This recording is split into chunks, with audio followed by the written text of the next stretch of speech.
Interpellé sur plusieurs cas de malversation et de défaillance de fournisseurs dans la gestion des cantines scolaires, le ministère en charge de l'Éducation nationale sort finalement de son silence. Pour dédouaner le département de Stanislas Ouattara de la situation, c'est le directeur de l'allocation des moyens spécifiques aux structures éducatives qui s'explique devant la presse. Le ministère ne gère que la cantine du poste primaire et du secondaire. Le reste est confié aux communes depuis 2017 afin de lutter contre les irrégularités constatées dans la gestion. Malgré cette manière de faire, le constat est là.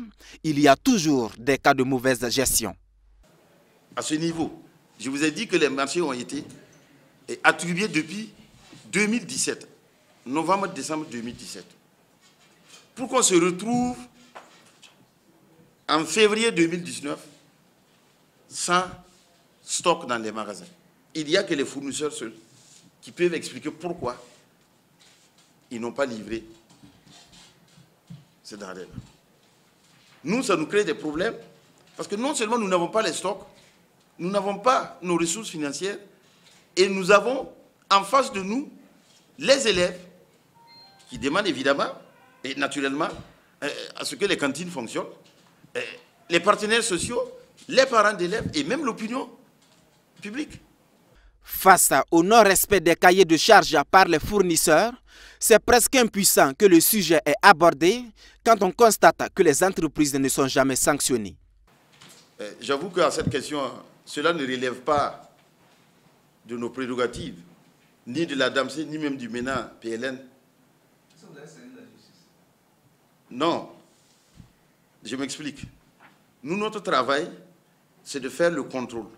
Et dès lors qu'on constate des irrégularités ou des situations comme ça, la première des choses, c'est d'engager la procédure de résiliation. Et après la procédure de résiliation, nous disons, il y a une correspondance qui est adressée à l'ARCOP, qui est une structure du ministère de l'Économie et des Finances, qui est chargée de regarder en fonction des fautes commises et par rapport à la réglementation en vigueur, quelle est la sanction propice qu'il faut appliquer à ces fournisseurs défaillants-là. Sinon, le MENA ne peut rien. Nous ne faisons que rendre compte de ce que nous vivons, mais malheureusement, nous ne pouvons rien prendre comme décision à la matière. Et ce que nous constatons, c'est que les sanctions ne suivent pas, les sanctions ne s'appliquent pas. Et ce qui est encore plus marrant, c'est que c'est les mêmes encore qui vont revenir ici aux prochains appels d'offres, appels à la concurrence, pour encore dire qu'ils veulent concourir. Et comme nous n'avions pas de document qui dit qu'ils sont sanctionnés ou qu'ils sont fait quoi, ben, on ne peut rien faire. On est obligé de les laisser compétir encore avec les autres. Un autre fait qui choque au département en charge des moyens spécifiques aux structures éducatives, c'est quand les communes foulent aux pieds la réglementation en matière de gestion des cantines. Il a été décidé de promouvoir les produits locaux, mais il y a des maires qui ne respectent pas la mesure. Mais il faut respecter la réglementation en vigueur sur les marchés publics, qui consiste, si vous acceptez, il faut signer un avenant qui stipule qu'au lieu du riz local, c'est le riz importé.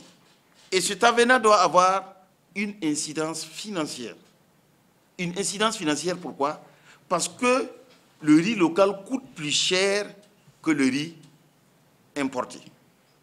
Mais malheureusement, les gens ne respectent pas cette réglementation. Contrairement à ce qui est véhiculé deux fois comme message, le ministère dispose bel et bien d'une expertise des vivres qui s'assure de la qualité des denrées servies dans les écoles. À ce jour, 43 provinces sont couvertes par la mesure sociale et selon les chiffres communiqués, sur 316 communes prévues pendant l'année scolaire 2017-2018, 303 ont reçu en partie ou en totalité leur livraison.